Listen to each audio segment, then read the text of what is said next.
مرحبا جميعا. عادة أفضل بث الألعاب مباشرة، لكن اليوم عندنا نقاش أكثر جدية حول ما يحدث مع يوتيوب، لأنه بصراحة الوضع ليس جيدا. إذا كنت من محبي نوع المحتوى الذي نصنعه، أعتقد أن هذا شيء يستحق الانتباه إليه ومشاركته مع أصدقائك، لأنه يمكن أن يؤثر عليهم أيضا. ولا أعتقد أن هذا الوضع الحالي مستدام لأي شخص. باختصار، كان هذا القناة تسير بشكل جيد خلال السنوات القليلة الماضية، لكن الشهر الماضي تلقيت بريداً إلكترونياً يقول أن قناتي لم تعد قابلة لتحقيق الدخل، وهو أمر غريب، لكن السبب كان أكثر غرابة. تم اتهام محتواي زوراً بأنه غير أصيل.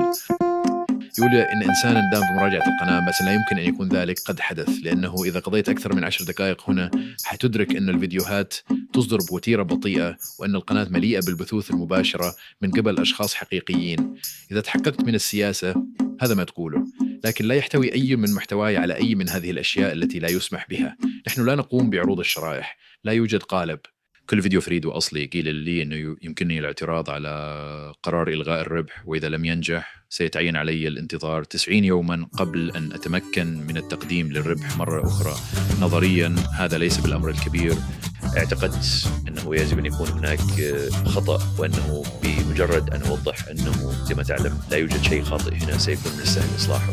ولكن بعد بضع ساعات رفضوا استئنافي، وفي البريد الإلكتروني قالوا إن محتواي غير أصيل ومنتج بكميات كبيرة.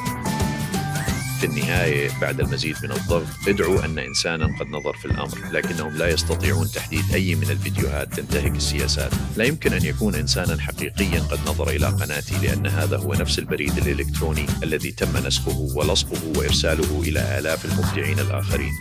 بالإضافة إلى كل هذا، تم إخباري أيضا بأنني لن أتلقى أي أرباح عن شهر يناير، وهو أمر جنوني أني لن أحصل على أجر عن الأمور التي حدثت قبل أن يبدأ أي من هذا.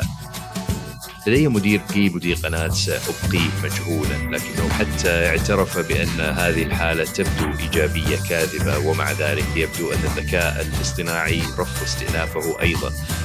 لذا إذا كان لدى أي شخص آخر أي اتصالات قد تساعدني سأكون ممتنا، لكن في الواقع الأمور أسوأ بكثير عبر المنصة بشكل عام، لأنه إذا هت إلى تويتر حتري آلاف القنوات المختلفة تتعرض للضرب ولا يوجد أي ارتباط بينها.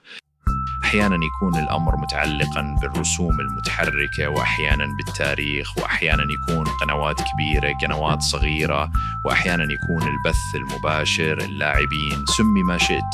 الناس يتم إلغاء تحقيق الدخل لهم لأشياء تبدو عشوائية ولا يوجد أي دليل فعلي مرتبط بها. طالما أحببت التواجد على هذه المنصة، كنت دائما أعتقد أنها أفضل من أي من المنافسين الآخرين، وبدأ خلال العقد الماضي أن الإشراف كان يتجه نحو اتجاه أكثر إيجابية.